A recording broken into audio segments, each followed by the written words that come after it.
मैं मान के चलता हूं कि इस विमान में कमांडर ही पायलट फ्लाइंग थे। जो उड़ने का तरीका है ऐसे विमानों में, जो डायना होता है उसमें सबसे ज़्यादा जहाज उड़ने में जो चुनौती होती है जब जमीन विमान छोड़ता है।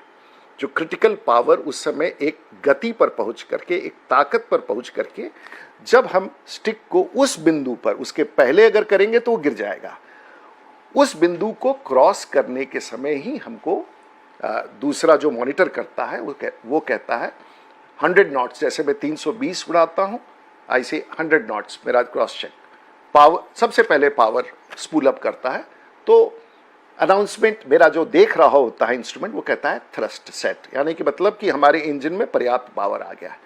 फिर उसके बाद हम लोग आगे बढ़ते हैं। उसके बाद रोटेशन स्पीड आता है V1, और उसके बाद रोटेशन स्पीड वो होता है जिस समय विमान उस स्पीड पर धरती को से ऊपर उठता है, और वो रोटेशन स्पीड क्रिटिकल होता है।